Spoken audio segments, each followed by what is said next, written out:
D'un propriétaire d'entreprise à un autre, si vous n'avez pas encore mis en place un plan d'action environnementale, faites-le immédiatement. Aujourd'hui, prévenir la pollution est la meilleure chose à faire dans l'industrie. La prévention offre des avantages considérables, non seulement parce qu'elle vous permet d'être fier d'aller au travail en sachant que vous n'exercerez pas d'impact négatif sur l'environnement, mais aussi parce qu'elle vous permet de faire de bonnes affaires. Depuis 1990, toutes les actions posées par les employés, toutes les trouvailles qui ont été faites, ainsi que les investissements qui ont été faits pour recycler dans le procédé, pour réduire les rejets, dépassent les 10 millions de dollars, ce qui est plus que les investissements qu'on a faits. L'initiative a régularisé nos opérations. Ils savent qu'à long terme, ils économisent et protègent l'environnement en rejetant moins de déchets. La chose importante, c'est aussi le fait qu'il y a un retour à un investissement. C'est pas seulement quelque chose qui est bon pour l'écologie, mais c'est bon pour la business.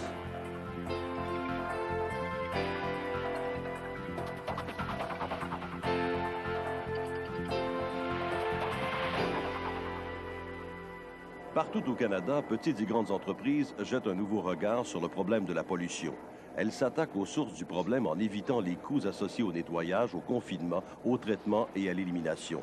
Elles font preuve de créativité tout en surveillant de près le rendement de leur entreprise.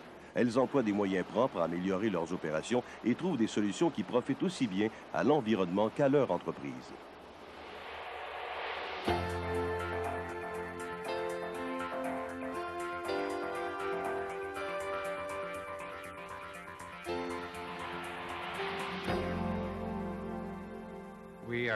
Notre entreprise s'appelle Kelly Auto Body Limited. Nous sommes établis depuis 1977 et employons 16 personnes. Nous faisons des travaux de réparation générale, de mise au point, des freins, des travaux de carrosserie, de peinture et la réparation de voitures accidentées qui sont généralement couverts par l'assurance. Les trois principaux domaines dans lesquels nous avons réduit simultanément nos coûts, nos achats et la pollution sont les réfrigérants de climatiseurs, nos fusils à peinture à haut volume et faible débit, et le recyclage des solvants. Il y a 10 ans, Kelly Auto Body a étudié en détail le coût des solvants qu'il utilisait, y compris les diluants et les nettoyeurs, ainsi que la peinture et les autres produits. Dans un atelier de carrosserie, la peinture représente la dépense la plus importante. C'est fréquent de payer 100 $ ou plus pour un gallon de peinture, en plus des réducteurs et des activateurs nécessaires. Si vous pouvez réduire vos achats de peinture de 20 % sur une dépense mensuelle de 10 000 $, ça représente beaucoup d'argent. Vous pouvez généralement payer votre équipement dès le premier mois. Le recycleur de solvant est en fait un alambic. Nous y versons 5 gallons de solvant usé. Le solvant entre en ébullition, s'évapore et ressort à l'extrémité inférieure sous forme de solvant propre, condensé et utilisable. Pour chaque 5 gallons de solvant usé, nous obtenons 4 gallons de solvant propre. L'impact des réfrigérants sur l'environnement est énorme. Les particules de réfrigérants qui sont rejetées dans l'atmosphère seront encore là dans 100 ans. Les nouveaux réfrigérants ont un plus faible facteur multiplicateur que les anciens, ce qui pose un problème dont il faut s'occuper le plus tôt sera le mieux. Pour un investissement initial minime, Kelly Auto Body a réalisé des économies substantielles en trouvant le moyen de réutiliser les matériaux sur place, de réduire les déchets et de prévenir la pollution à la source même. On a découvert la prévention de la pollution purement par accident. C'était une bonne solution pour éliminer les solvants usés. Plus tard, nous avons réalisé que notre solution était avantageuse pour l'environnement et qu'elle pouvait être rentable. Les consommateurs ont bien réagi. Au début, on ne savait pas si le client portait attention à ce qui se passait, mais une fois qu'on a commencé à faire de la publicité autour de nos réalisations, on a reçu des lettres et des appels, même de gens qui ne sont pas nos clients. En général, ils nous disaient « Je n'ai pas besoin de réparation, mais quand ce sera le cas, je viendrai chez vous. »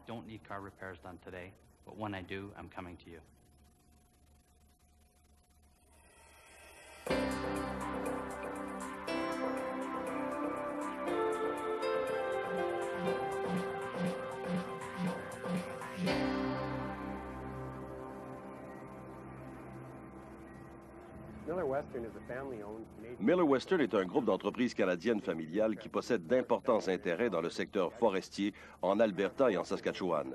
Ses intérêts comprennent l'exploitation forestière, des scieries modernes et deux des usines de pâtes et papiers les plus modernes au monde. Cette usine fabrique de la pâte chimico-thermomécanique blanchie ou BCTMP. Nous employons près de 200 personnes dont la plupart proviennent de la région de Meadow Lake. Le procédé que nous utilisons ici est avantageux à la fois pour la qualité du produit et pour l'environnement. Il n'utilise pas de chlore, ce qui signifie qu'il n'émet pas de dioxine, de furane ou d'autres éléments organiques à base de chlore. Comme nous n'utilisons pas de soufre, nous avons pratiquement éliminé le problème des odeurs. Ici, à Meadow Lake, nous avons créé une première mondiale dans le traitement de la pollution, une usine de papier à rejet d'influents zéro. Notre procédé offre aussi l'avantage de n'utiliser que la moitié des arbres qu'utiliserait une usine conventionnelle. L'entreprise du lac Meadow produit 280 000 tonnes de pâte à papier sans chlore de haute qualité qui sert à fabriquer des papiers fins, des mouchoirs en papier et des essuie-tout. La plupart des usines de papier utilisent de grandes quantités d'eau dans leur processus de mise en pâte. L'eau contaminée est alors nettoyée et déversée dans une rivière ou un milieu récepteur similaire.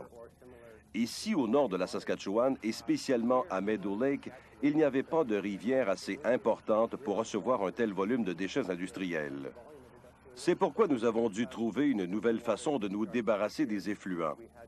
Notre dispositif anti-effluent nous permet de recueillir les eaux usées de l'usine. Nous les faisons évaporer pour en recueillir le distillat. Nous recyclons ensuite le distillat, qui est essentiellement de l'eau distillée, en l'utilisant pour alimenter le procédé de mise en pâte. Nous avons donc bouclé la boucle. L'usine ne rejette aucun influent et a résolu l'essentiel de ses problèmes de pollution d'eau. D'un point de vue commercial, l'élimination des effluents est un succès total. Nous continuons à offrir un produit de première qualité qui est très en demande sur le marché mondial. Nos tarifs sont très compétitifs. Nos innovations en matière d'environnement sont perçues comme de réels avantages sur certains de nos principaux marchés internationaux et nous bénéficions d'un appui important au sein de la communauté. Un autre avantage important du dispositif anti-effluent est la fierté qu'il procure à nos employés ici à l'usine. Ils sont fiers de constater que nous pouvons fabriquer des produits d'une telle qualité sans nuire à l'environnement. La mise au point de ce système a exigé un engagement important de la part des propriétaires de Miller Western, des gestionnaires et de l'équipe d'ingénierie NLK de Vancouver. Des gens d'un peu partout dans le monde nous avaient à l'œil et pensaient qu'on n'y arriverait pas. Mais ça a marché.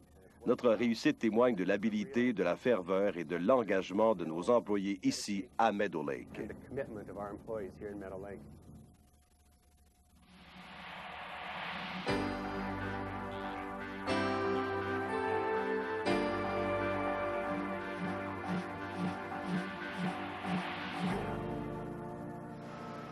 Comptant 22 installations au pays, Transcontinental Printing est l'une des premières chaînes d'imprimerie en importance au Canada. Son usine de 12 000 pieds carrés, située sur l'île Annacis, à l'embouchure de la rivière Fraser, sert des clients de la Colombie-Britannique et du nord des États-Unis. La raison pourquoi la compagnie a décidé de faire un pas d'avant-garde sur la protection de l'environnement est principalement à cause de l'usine qu'on a bâtie ici, qui est la première. Et puis, on l'a bâti sans avoir de drain dans l'usine. La conséquence, c'est que nous recyclons et réutilisons tous les produits chimiques de la photolitho ainsi qu'aux presses, qui est une première en Amérique du Nord. La technologie qui a été implémentée à Vancouver était sur un plan pilote qui va être transposée dans d'autres usines de Transcontinental au travers le Canada. Cette technologie a été vraiment intéressante à utiliser. La plus grosse difficulté qu'on a rencontrée était le fait de changer la mentalité des gens, comment ils doivent travailler avec les produits chimiques. Traditionnellement, les produits chimiques, on les traite à la source, puis ensuite de ça, ils s'en vont dans le drain. Ici, présentement, nous contrôlons le flot de tous les produits chimiques ainsi que la filtration. Et puis, on réutilise les produits chimiques à partir du process. La chose la plus importante au départ, c'est que les gens de la direction doivent s'impliquer d'avant-garde au départ du projet pour le présenter aux employés, pour aussi de s'impliquer pour embarquer avec les employés pour faire fonctionner le projet. c'est important d'agir et puis de vraiment pas laisser ça aux employés à décider comment ça devrait fonctionner. On doit leur demander, leur expliquer, leur donner des idées sur ce qu'on veut essayer d'accomplir. À partir de ce moment-là, les gens y embarquent. La communauté d'affaires de l'imprimerie ainsi que notre clientèle réagit d'une façon extrêmement positive sur les technologies d'avant-garde qu'on a implémentées à Vancouver. Et depuis ce temps, on a sécurisé des contrats. On a beaucoup de gens qui nous demandent beaucoup de questions sur ce que l'on a fait. Ils sont très intéressés à savoir comment on l'a fait, pourquoi on l'a fait et est-ce que d'autres compagnies vont faire la même chose que l'on a fait.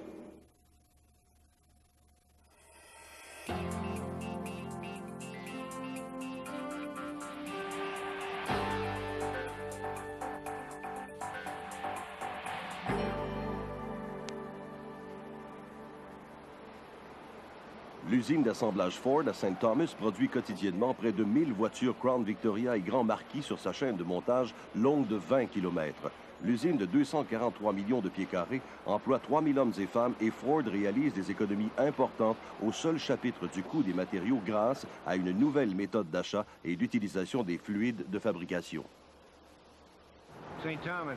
St. Thomas est engagé dans la prévention de la pollution depuis plusieurs années. Avant cela, Ford achetait tous ses produits chimiques au gallon, au baril et au seau, le tout à prix fixe. Le fournisseur nous facturait le montant qu'il voulait obtenir pour une certaine quantité de produits.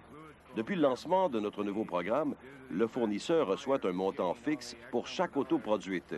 Mais il doit quand même fournir la même quantité de produits pour alimenter le processus de production de l'usine.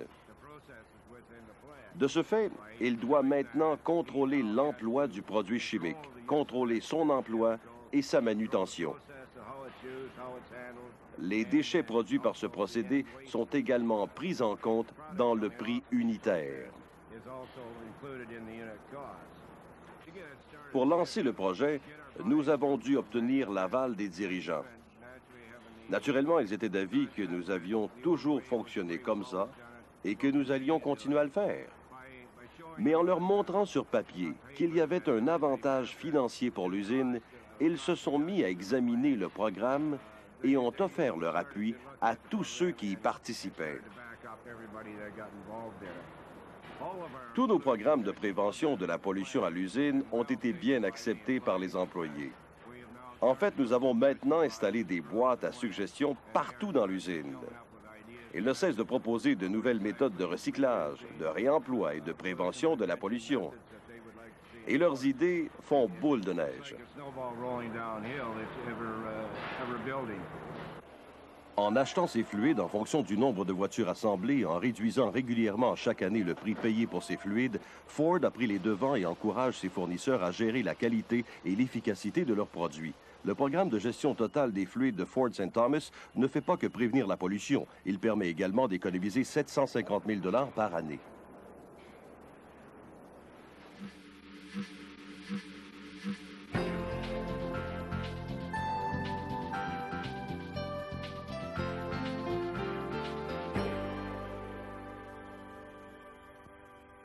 Sur les rives du fleuve Saint-Laurent, Norsk Hydro fabrique du magnésium. Il utilise comme matière première du magnésite, une forme brute et impure de magnésium qui leur vient de Chine. Le magnésite est combiné à de l'acide chlorhydrique, puis grâce à un procédé métallurgique de déshydratation et d'électrolyse, il est transformé en magnésium de haute qualité, près de 60 000 tonnes par année depuis l'ouverture de l'usine en 1989. Le procédé ici consiste à fabriquer du magnésium avec de l'acide chlorhydrique et on perdait beaucoup d'acide chlorhydrique à nos effluents qui coûtait très cher à neutraliser. À ce moment-là, le programme a été d'intégrer avec les gens des opérations des moyens pour arriver à réduire les pertes d'acide, les pertes de saumure. Pour arriver à réduire les rejets aux sources, dans la première année, on a installé des sondes qui étaient des sondes de détection de pH et de conductivité, non seulement à notre effluent, mais à la sortie de tous les secteurs de l'usine, de façon à pouvoir cibler où il y avait des pertes d'acide et des pertes de saumure. ce qui a permis de cibler des secteurs, comme on a par exemple au procédé de la dissolution. Il y a eu des modifications sur des réservoirs qui ont permis à eux seuls de sauver $1,5 million en modifiant seulement qu'un tuyau de trop-plein. Il y a eu à l'intérieur de l'usine aussi des méthodes de nettoyage de pompes, de rinçage d'équipements qui ont permis de recycler dans le procédé les premières rinçures, les premiers acides, de façon là aussi à récupérer énormément d'acide. Au tout début, la réaction de la direction a été très bonne. Ils nous ont appuyés parce que les coûts de traitement étaient énormes. C'était aussi dans la vision de l'entreprise de se donner une usine propre et une usine avec un futur durable. Donc, avec une usine qui économise ses ressources. C'est dans la vision de l'entreprise d'économiser l'énergie, les ressources. La réponse des employés a été très bonne parce que on leur donnait des produits à valoriser, donc des moyens d'intervenir, des défis dans le fond. L'installation, par exemple, des sondes qu'on a mis dans tous les secteurs qui permettent de relier les opérations avec nos rejets, qui permettent de cibler les problèmes, ont coûté autour de 250 000 $. Depuis 1990, toutes les actions posées par les employés, toutes les trouvailles qui ont été faites, ainsi que les investissements qui ont été faits pour recycler dans le procédé, pour réduire les rejets, dépassent les 10 millions de $, ce qui est plus que les investissements qu'on a faits. 5 histoires, 5 entreprises qui ont réalisé que la prévention de la pollution peut être un bon investissement. Elles ont aussi découvert que la prévention de la pollution peut réduire, voire éliminer les besoins en traitement, recyclage et élimination des déchets. Chaque entreprise a commencé par se poser une question simple. Y a-t-il une meilleure solution? Or, toutes ont eu le courage d'apporter des changements et la détermination de l'effectuer jusqu'au bout. Le fruit de leurs efforts sont autant d'histoires de réussite. Au départ, il s'agit simplement de se poser quelques questions. Pouvons-nous réduire ou remplacer les matières premières que nous utilisons? Pouvons-nous travailler avec nos fournisseurs pour diminuer la quantité des emballages ou modifier nos habitudes d'achat? Pouvons-nous réduire notre consommation d'eau et d'énergie électrique? Possédons-nous des appareils périmés ou peu efficaces que nous pourrions remplacer ou perfectionner? Une formation complémentaire aiderait-elle nos employés à réduire la quantité de déchets? Pouvons-nous transformer nos procédés de façon à réduire notre consommation de matières premières et d'énergie, à diminuer notre production de déchets ou à implanter le réemploi et le recyclage? Peut-on éviter des problèmes comme les déversements en adoptant de meilleures pratiques d'entretien? Peut-on diminuer l'impact environnemental de notre produit en augmentant les possibilités de prévenir la pollution au cours du cycle de vie du produit? Et qu'en est-il de l'emballage? L'amélioration de nos procédures administratives permettrait-elle d'éviter des déversements, de conserver l'eau et l'énergie électrique et de réduire les déchets à tous les niveaux de l'entreprise? Finalement, les cadres supérieurs se sont-ils engagés à faire de la prévention de la pollution une véritable priorité? Qu'elle suppose l'achat de nouveaux équipements, l'adoption de nouvelles méthodes ou de nouvelles façons de penser, la prévention de la pollution profite aussi bien à l'entreprise qu'à l'environnement. C'est important que nous participons sur des programmes de prévention de pollution pour protéger l'environnement, pour protéger la planète, notre futur et nos enfants. Notre pâte est beaucoup mieux perçue sur le marché depuis que les gens savent que sa production est favorable à l'environnement. C'est vraiment une bonne chose à faire. Il faut économiser les ressources pour que ceux qui suivent en aient. C'est une solution qui profite à tout le monde, c'est tout ce que je puis dire. Je vous suggère de commencer maintenant. C'est le bon moment. N'attendez pas à demain parce que vous ne le ferez jamais. Commencez aujourd'hui. Ce programme a été produit par le Conseil canadien des ministres de l'Environnement dans le cadre de ses efforts visant à faire de la prévention de la pollution la stratégie à privilégier pour protéger et améliorer la compétitivité économique.